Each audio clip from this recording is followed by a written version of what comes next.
Le marabout et le rabbit strip sont vraiment deux matériaux de base pour la pêche de la truite au streamer, notamment en réservoir. Ces dernières années, j'ai plutôt privilégié le rabbit strip car je trouvais que les corps faits avec le marabout n'étaient pas assez volumineux. Pour pallier cet inconvénient, j'ai essayé une nouvelle méthode de montage et je vous propose donc un streamer en marabout, lesté ou non lesté au choix.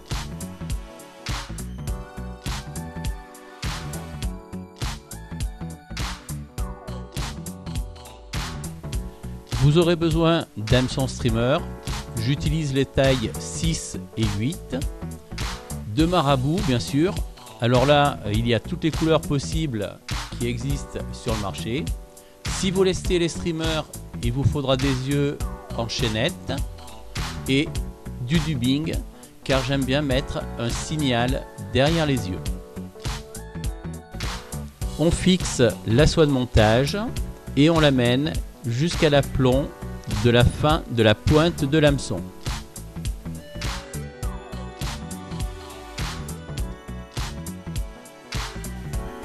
Une demi-clé. On prend une plume de marabout. Là, j'ai fait flashy pour que ça se voit bien. Et on va prélever quelques fibres au lieu de fixer par la pointe de la plume comme d'habitude. On fixe sur l'hameçon.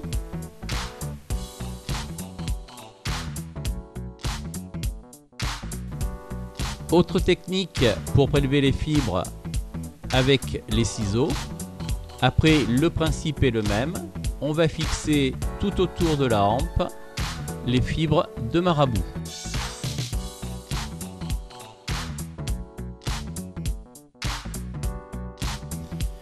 J'ai déjà montré l'astuce du petit bout de bouchon de liège qui évite de se piquer le bout des doigts sur une autre vidéo. A priori, elle a été bien appréciée. Ensuite, on continue à fixer des petites pincées de marabout tout autour de la hampe.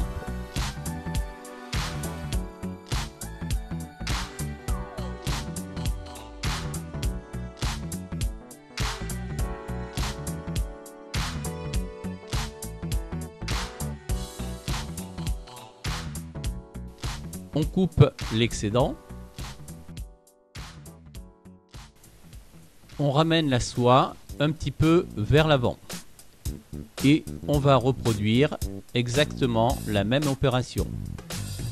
C'est la même chose au niveau technique de montage que la vidéo que j'ai proposée avec le Ripple Ice pour le streamer à perche.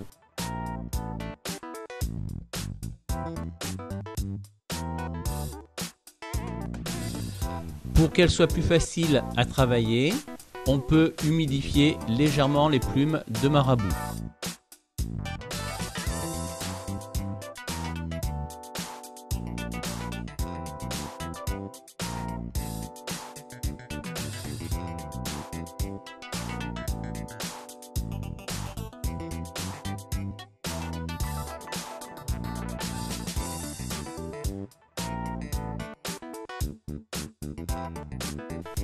Un petit coup de brûle-fil.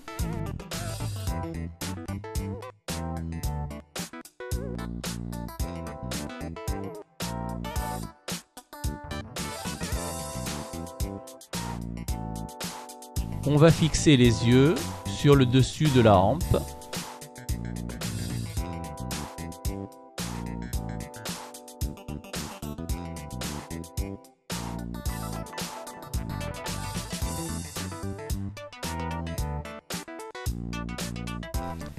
On fait des enroulements en croix et en 8, le plus serré possible pour bien les fixer.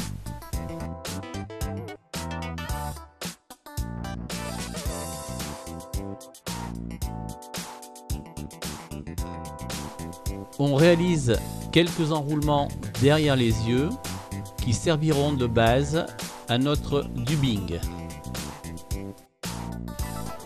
Une demi-clé.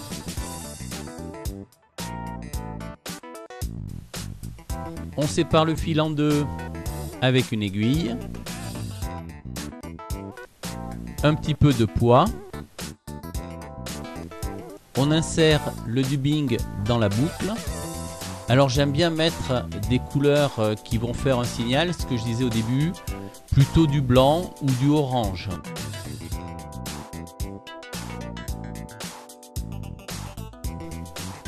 On twiste le dubbing.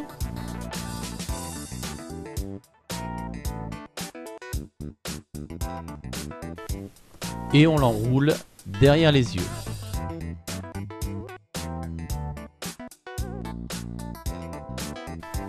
Je vous conseille de dévriller un peu le fil, sinon il est fragile quand on veut faire le nœud final.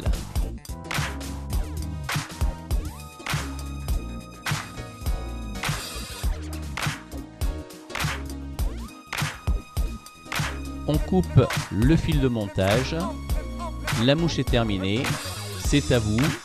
Bon montage!